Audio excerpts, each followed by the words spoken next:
So I do feel that in a lot of teams that I talk to, where it's just like, we're just treading water. No one ever taught us the backstroke. So we are literally dog paddling across Lake Michigan, and it's really exhausting. And they're like, swimming sucks. If you learn to do the butterfly, it's not so bad. But if you're doing dog paddling, it's not great. Hey, everybody. Welcome to the show. This is Brave New Work, a podcast about reinventing our organizations and the search for a more adaptive and human way of working. We're still searching. I'm Aaron Dignan, and I'm joined, as always, by my co-host, Rodney Evans. The search, she continues. Hello, hello. Hello. On today's episode, we're going to talk about the hangover, the working from home and not the good kind fatigue that has set in across the land. But before we get in our feelings, let's do a check-in round. Let's do a check-in round. Okay, we do a check-in round because it makes us present and connected and forget about all our troubles and just be here. And when Aaron wrote this check-in question, I literally lolled. So here it is. Question for today is, why are you so tired? Why, Aaron? Why are you so tired? I'm bringing this one into the workplace. I like it a lot. I am so tired. Why am I so tired? Two reasons. Number one, just like the low level anxiety of being in culture right now is getting to me. Like just like the low grade worry about the burning planet is, you know, even though I am quite privileged and able to like sometimes forget about it, it's just like edging me out. So that's one reason. And then the second is I cannot, like a freaking 10-year-old at a slumber party. Such a child with this. I cannot get myself to go to bed at a reasonable hour. Go to bed. I know. Oh my God. I know. Crazy. I could write it down. I could promise myself. I can set like a timer. But then, like last night, for example, I went upstairs at like 10 o'clock. I was like, this is the night that I'm going to shut it down. And 12:06, I'm on my phone in bed being like, you're a piece of shit. No phones in bed, bro. No phones in bed. So yeah, that's why I'm tired. I'm so tired because of those two things. Ugh. What about you? Why are you so tired? Because of global worry and lack of discipline.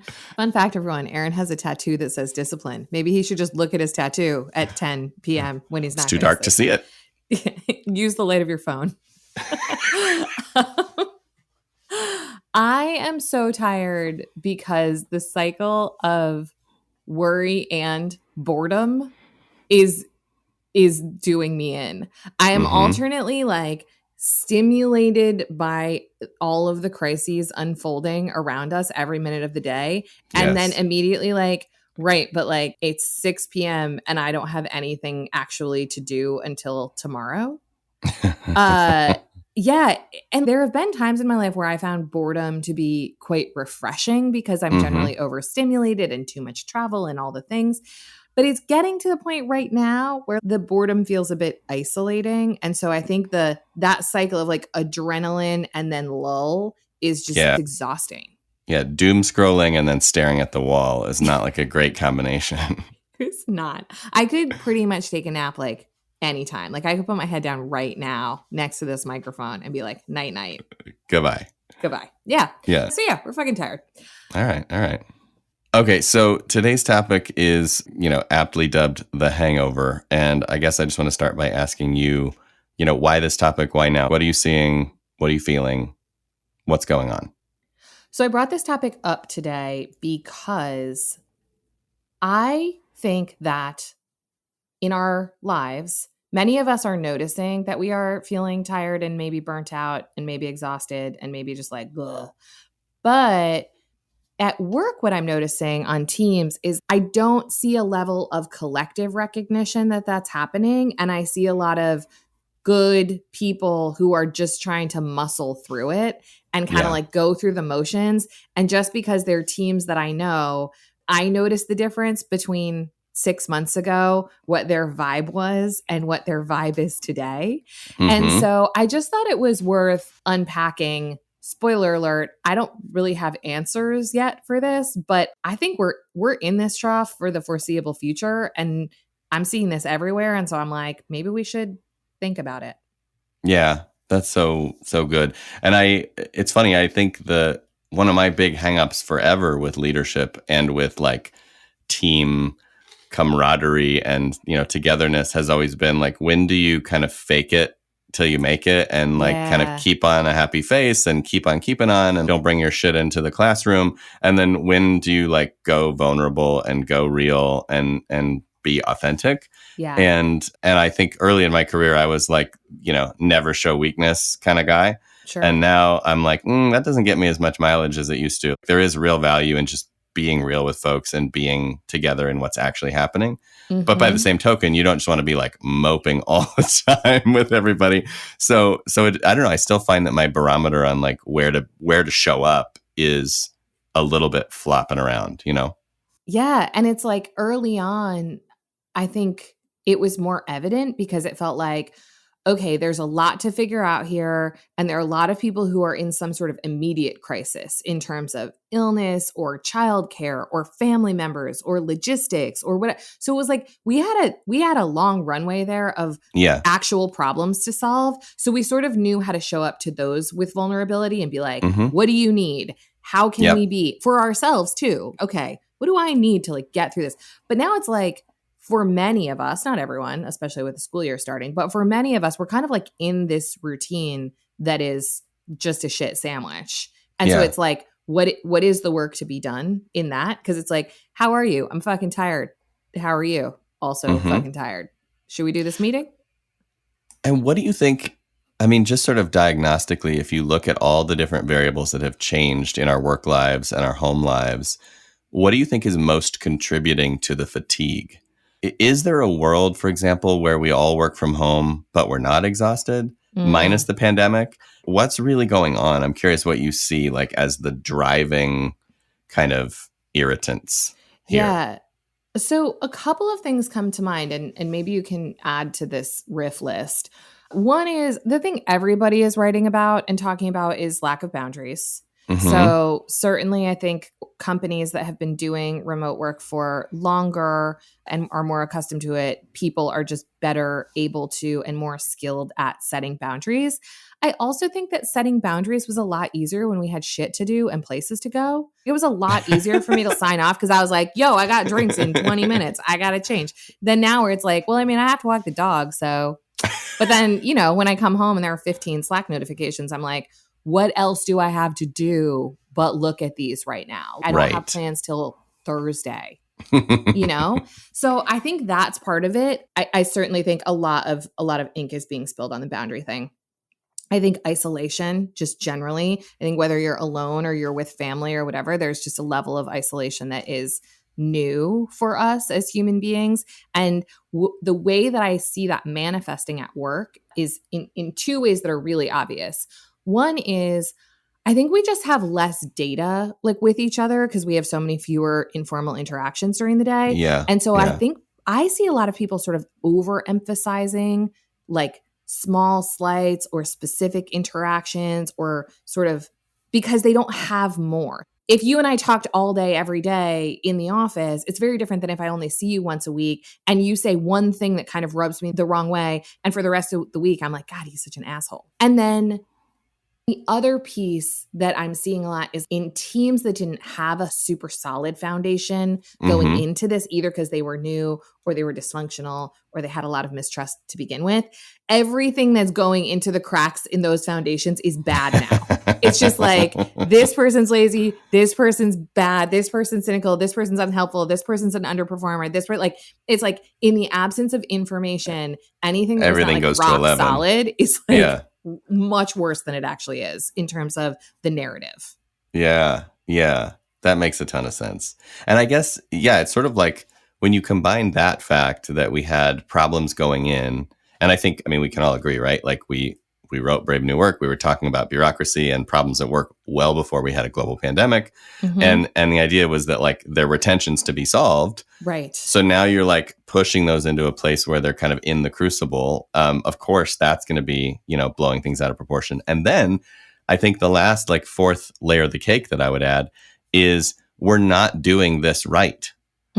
So not only are we working remotely, not only are we exacerbating tensions that we had, et cetera, but we're also just doing it in a way that's very, on average, that's very like unsophisticated. Yes. So, if you just went from traditional work to the 8-hour, Zoom fatigue kind of marathon every day. And that's just work now. And there's been like no movement towards better agreements. There's been no movement towards like better systems. There's been no movement towards, working asynchronously and writing things down. Like all our previous episodes have talked about, if you haven't done any of that work, then not only are you kind of running this marathon, but you're like running it in a one-legged race. Like you're literally like tying yourself up and then trying to play the game.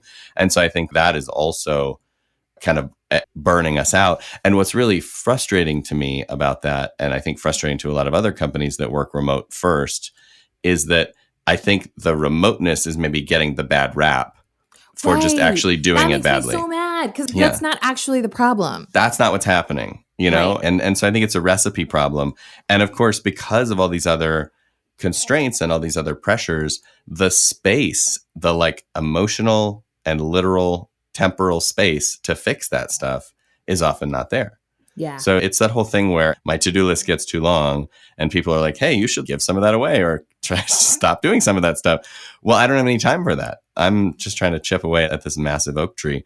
So I do feel that in a lot of teams that I talk to where it's just like, we're just treading water. No one ever taught us the backstroke. So we are literally dog paddling across Lake Michigan and it's really exhausting. And they're like, swimming sucks. If you learn to do the butterfly, it's not so bad. But if you're doing dog paddling, it's not great. Right, right. And the thing that I think early in the pandemic appeared to be the remedy, which was like Zoom happy hours or 15-minute coffee catch-ups, blah, blah, blah. Now all of us are like, oh my God, if I have to get on one more Zoom meeting just to bullshit with you because I just can't. I had this epiphany when my best friend was here this summer and she was describing to me a very frustrating working situation. So I'm gonna throw this one out and you can tell me if you think this is crazy because this is definitely like conspiracy theory. But I was saying we were talking about managers who have not historically managed remote teams and who are doing the things that all of us have read about and maybe have seen firsthand of doing a lot of checking and a lot of, I need a report on this. I need status. Over the shoulder. I need blah. We're going to do this meeting so I can check. And people being like, we didn't do any of this stuff when we were in the office together. Right. And part of that, to me, when this all started and we saw those kinds of stories cropping up, I was like, oh, these people have no self-control and they're just paranoid and they have never done this before. And so they're reverting to fear-based styles management. Flailing. But now my new theory is in a lot of companies, middle managers don't have a lot of their own work to do to make things and to create things. They do a lot of checking of other people's work, which they're still doing. And then they do a lot of packaging and performing. Yes. And my theory is that in a lot of instances in remote work, the theater is closed. They're not being asked to come to the all-day meeting and put on a show in the barn for the big boss. And so now they don't know what the fuck to do. They definitely don't want to lose their jobs. And so they're directing all of their energy to checking and reporting and rehearsing for the show that is actually not coming. And to me, what that is a signal of, if that is true, is they should get different jobs or actually try to make something that's useful or contribute in some way to something that delivers value to their customers. But I think in practice, what's happening is not that reflection and instead a reflection that's, I'm going to create a new metrics dashboard. But what that requires is that every team I manage spends 30 hours this week gathering data that no one's ever asked for in history and that we maybe don't even need. Yeah. And if you just assume that the average corporation has 11 layers and ought to have 8, let's say, or 7, just as an example, you are literally talking about 4 layers of management in every company you can think of that is like, what do I do now? Yeah. Exactly. And looming economic factors, you add that thing in stark relief. I imagine that there are a lot of people like my best friend's person that she was describing that at the beginning of this actually found themselves with a lot more time because they were like, where all my meetings went. Whoa. Yeah. And so they like made up a new job. And rather than making up a job where they were like, how could I improve my team's way of working? Or like, how could I actually get my hands dirty in something? They're just like, how can I justify my existence? Let's see. And I think the more empathetic take is, and I think we all, I don't know what you're talking about. And I think we all do this, is when things are out of control, we look for a place where we can have Totally. control. And so I have found myself recently doing things like arranging the flossers so that they're very neat and orderly in the bathroom. And you'll just mindlessly be like, what can I put in order? What can I control? And so I can see how in the midst of a lot of economic insecurity and emotional insecurity, people could be like, I'm just going to check on a bunch of stuff because I can. Right. And that feels good. It feels like I am keeping the train on the tracks. Right. And interestingly, and I think this goes to the burnout conversation, it goes to the boundaries conversation, it goes to this conversation. What we should do in order to not propagate an unhelpful cycle that we're in is the thing that is actually counterintuitive. Right. So turn into the skid. Exactly. So like when our bored minds at 5 p.m. see the Slack ping, we should go for a walk instead. Right. Or we should get out a coloring book, or we should pet our dogs, but we don't. We just double down on the thing that is already making us miserable. I've been really thinking, because I went on vacation and of course, like I always do, had a very typical existential crisis, and then came back and was like, what does it all mean? And in the 10 days since I've been back, I have spent a lot of my working hours actually reading and thinking and learning, which is what I should be doing. It's very good for my brain. And I am in a much better mood than I was when I was fully mired in responsiveness before I left for vacation. But it feels counterintuitive in the moment. Absolutely. Should I be diving deep into this topic that would be beneficial for me and my clients? I don't know. Or should I just respond to this email? But when you turn into the skid, it is kind of amazing, the new pathway that can be formed. It's definitely reminding me of that Seinfeld episode where George does the opposite of what his instinct is and his life goes amazingly well. That's literally what we all need to do. That's this moment. That's this moment. Right. It's like when we think that the move is to open Twitter at 11 p.m. while we're laying in our bed, do the opposite of that. Aaron. So speaking of doing the opposite. Notice how quickly he changes the topic. He's like, anyway, this is not about me. We gotta go. Keep the show moving. Things to do. I know. We got a break coming up. We got to keep moving. So no, but what I'm wondering is, based on what you just said, doing the opposite, doing the counterintuitive thing, who do you think is successful at combating this right now? Is there such a thing? What does good look like right now? Where's the bar, Yeah. I don't know, to be totally honest. And I would love to hear from people. P.S. We heard from so many of you after participatory governance, and it was delightful. I would love to hear from people what they're seeing and trying and is working. I'm not seeing that much in the organizations that I work with that I would hold up as making people happy. They're effective, they're productive, but I would say I'm noticing the slump. I would say for my own little teeny tiny project team as a microcosm of things, a couple of things are working well, I believe, for us. One is we are spending more time together processing what we're seeing and sensing than we normally would.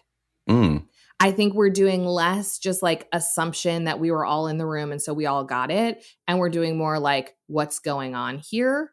And I think we find that energizing, but I also think that kind of sense making connects us to each other in a way that's useful. Two is, and this is such a dumb thing, but I was thinking about this because I went to a yoga class yesterday and it's related, though I won't explain why because it's boring. I think we have to remember our sense of humor. So like, we are funny people. We are around funny people. And in the course of burnout, it's really easy to just stop making jokes, posting GIFs, laughing, having lightheartedness and laughing. And, truly is the best medicine. And the last thing I would say is just personally, I'm spending more time on things that require thought and depth and reading and writing, which seems to be some sort of salve for the Zoom burnout. And I am spending time on my own team's way of working. And like, I did a bunch of my own workflow stuff this week that is really good. And I've thought more recently about how we're connecting and what our charter says and how we're dividing things up. And just, we don't We don't need that as much as a lot of teams we work with because we have really good practice. But to your point about reorganizing the flosses, that feels very much like something that we can control because there are 3 of us and we can just decide. Whereas things that are happening in the larger world, I really don't know how to shift this right now. Mm-hmm. That makes sense. I like those a lot. I think I would add, probably 2 things. One, counterintuitively, again, when you're overwhelmed, when you're kind of emotionally racked, when things are bad, is actually a good time to start something new. Doesn't have to be a work thing, could be an anything thing, but just pick a new hobby, pick a new skill, pick a new book, start a new company, do something new because the newness is invigorating, I think. And it'll also force you to get your shit together. Because if you decide that suddenly you're doing a new thing, you have to make room for it. And the way you make room for it is by getting rid of needless, stupid stuff that you do. Right. If you have your head screwed on straight, don't just work an 80-hour week, right? So, but really force yourself to let go of some things. And the newness is good for that.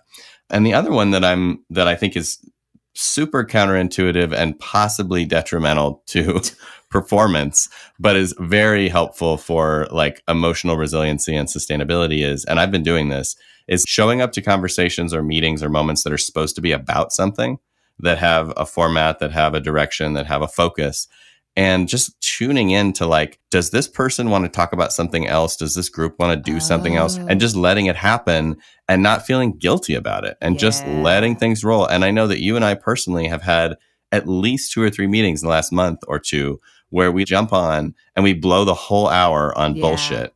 And I leave feeling really good. I leave feeling recharged and refreshed rather than just on to the next fucking thing, you know? Right. Like we didn't do our podcast action meeting the way we were supposed to. But so like, what? And I think we both like feel better on a Monday morning. That's worth something real. Yeah. And I think it's weird to say that as the people that are out there in the world advocating for like, have a meeting structure, have a way of working that's explicit, et cetera. But again, wartime and peacetime are just 2 different things. And I do think that if you have one, if you know what it is, if you know what it can do for you, then you can choose to turn it off. It's the whole learn the scales and play jazz thing. Exactly. And like, we know action meetings backward and forward. We know what they can do for us. And if we don't want that today, we can choose to not have it. Like dogma is dangerous. Right. So that's my second little tidbit. I think that's really smart. And I just read something. I wish I had it in my notebook. This is the other thing I've been doing is actually learning stuff. So fun. So good for my brain to learn things. But for real, right now, there is more online blah, blah content, et cetera, than there ever has been in the history of the universe that's easily accessible. And for the most part, I've just been like, fuck that. I don't want to look at another screen for another hour. But lately, I've been where something seems really interesting to me, like going to your book panel and making fun of you. It's been really worth it. And so I did actually find the thing that I wanted to. I went to a thing that Marcus Buckingham, who I think is the shiznit, did. And he was talking about emotional resilience. And the thing that he was talking about that now I can't find in my notes, you have to do things cyclically. You have to sprint and recover. That is how emotional resiliency works. And so I think to your exact point, for us to recognize that sometimes we're in the sprint and sometimes you and I bullshitting is the recovery period. And that is okay given what is happening all around all of us right now. There is a season, turn. Wow. This might be the first musical podcast. Yeah, it might. Well, definitely not next the first, week, but Captain maybe the first one we release. Yeah, no, I'm always thinking of song lyrics when you say things. It's if I sung every time that I thought of one, it would be a show full of singing. I appreciate that. I feel like that indicates that I narrate lyrically, and I will take it. I'll take it. Take it. Okay, take it so I have a question. I have a question. Aaron, okay, calling me. What do you say about where we are in this thing? So my husband is on a text chain with people and they're all like, we're going back. We're going back to working in the office. This was just a blip on the radar and we're going back. And then you and I talk to people in our world who we know who are like, we're giving up our lease, who are CEOs of companies. Are we going back? What do you think about where we're at and the future? Yeah. Like, do we just have to figure out how to make this work forever? Well, I think the big question hiding in that one is, what is the this? What's the thisness that we're talking about? Because I do think materially and forevermore, 40 hours a week in the office standard default for companies is probably gone. I don't see a way that new companies being born in this era, companies that have made the shift, companies that have seen the value in savings are going to just give that up and be like, it's all right. Let's spend $10 million a year on real estate. And what's funny and scary about it is I don't think it's necessarily for the right reasons. I think there are right reasons to make that call, but I think it's actually the economic OS still doing what it does, which is just saying, how do we save a buck? And we survived without it. We were productive without it. So why would we spend the money? Exactly. I just think that's the long and short of it is extractive capitalism never fails to find a dollar. And so the dollars will be found. So I think in businesses where you have to be in person, that's going to come back. There's going to be bounce back there. I think in places where you just have extremely dogmatic leadership, there will be bounce back. But I think any company that is less than 10 years old from here on out is going to have a blended schedule at worst and a totally remote ideology at best. So I think that's true. But I think the thisness of like where we're at in this moment is a slightly different conversation because the anxiety and the uncertainty and all the other connections with pandemic that are going on, I see us at the 1/3 to 1/2 mark. Like real talk. I know. I'm with you. I don't disagree with you. I just don't like to actually acknowledge it out loud. I know. Well, I think it's important to acknowledge it so that we can make the changes that we need to make to survive the next 9 months. Yeah. Because if you're running and someone's like, it's almost over, push it. You're like, all right, I'll push it. But if you're running and you're like, where am I in the marathon? They're like mile 10. Right. You're like, okay.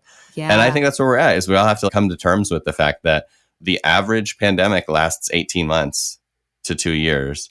The panacea of a vaccine that people talk about is not going to play out the way they think it will. It's not going to be an overnight solution. We're not that close either in terms of actual distribution of something like that. Yeah. So just know that there might be up to 6 to 12 more months of this before we really start to see what was temporary and what is permanent. And that just means whatever you need to change, now would be a good time to start changing it. To just be with that and be able to roll with that. And it makes me tired even saying it. I have a real heaviness in my gut when you say it. I'm just like, oh. But then also there is a part of me because of my, buoyancy as a human being that's like, you know what? I am going to hire this person to do this thing and I'm going to do this thing and whatever. Because I had this conversation recently with my mom, actually. None of us can afford psychologically to wait for this to change. Right. We need to figure out what the things are that are going to bring us enough joy, enough satisfaction, enough engagement, enough connection, enough productivity to live like this indefinitely. Yeah, I think that's right. I also think, and this has always been mind-blowing to me, it's not news, it's not exciting, but like go outside. Go outside.